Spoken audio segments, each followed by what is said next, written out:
50 Cent lost an appeal in a lawsuit against Rick Ross because apparently in 2015, Rick Ross had used a sample from 50 Cent in the club, which, you know, everybody knows that song.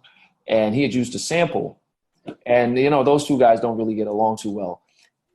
And then 50 Cent sued him.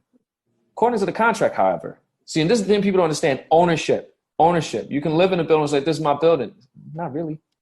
You live there, but it's not yours. Or, you know, you can you can say somebody that works at BWR, does writers like, it's my company.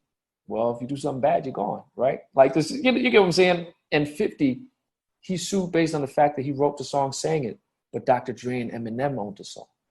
So this lawsuit was dismissed because he didn't own the rights to the music that he put out. So it got dismissed. He has no say, even though he was the artist performing the song. They said in the lawsuit, well, this is Dr. Dre and Eminem. They own the rights to this song. They didn't sue. You did. You have no rights to sue. You have no claim. Even though he sang the song and wrote it, it might as well be a 50 Cent fan that sued Rick Ross. That's how the court looked at it. And I just thought that was interesting because people really don't think often much about how ownership of assets really work. And it made me think about how a guy like Michael Jackson, once he stopped, people say, oh, Mike fell off. The reason he fell off is because he became a billionaire on the low. No one knew.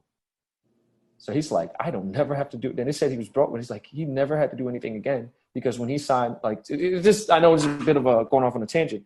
Back in 93, 94, he signed a deal with Sony, which has just come into the music business. And he had like a catalog. You guys heard about when he bought the Beatles? Mm-hmm. It wasn't just the Beatles. They always say it's just the Beatles. You can look up, it's on Wikipedia right now, who every artist that Michael Jackson owns. It's practically every artist in existence, from Madonna to Prince to, no, not Prince. I don't think he was on there. But everybody that you know. So he signed the deal, said, okay, they're going to pay him $100 million for like 4 or 5 albums. On top of that, they're going to do a joint venture with Sony's publishing, which didn't include Michael Jackson's own song. That belonged to him. Like all his music belonged to him. It was just Beatles, and he had Little Richard and like all the rock and roll black artists from the 50s. He owned those. Then he put that that was his half of the joint venture, and Sony had their half of the joint venture. And Sony would manage it, but they couldn't do anything drastic without having to get Mike's approval. Now that gives Michael Jackson power, right? Now Sony then goes out from 94, whatever, all the way up until 2000 and becomes the largest music and publishing company in the world. Remember, Mike owned 50% of that. So that became worth like $3-4 billion. Michael Jackson owns 50% of that. He does not have to make music. Remember, like his music basically became whack after that. It was like he wasn't doing anything. Then he came out when he was old and washed up, tried to do another record like I'm Back, and it was just terrible because he's too rich.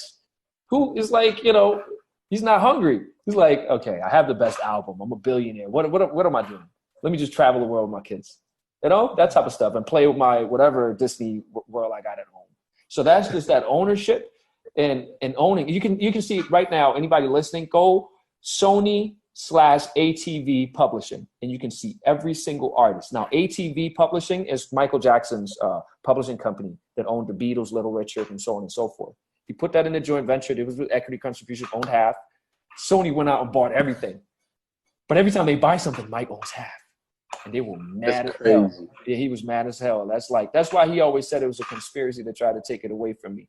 But he had that power, and 50 Cent didn't have that power. So now he looks bad to the public, losing a lawsuit to Rick Ross. So it's just the whole thing about ownership and equity. Like Jay-Z and Beyonce, everything is equity. Beyonce says, pay me in equity. You know, it's just, and that whole business boss mindset. And that's what you guys are exhibiting with everything that you're doing.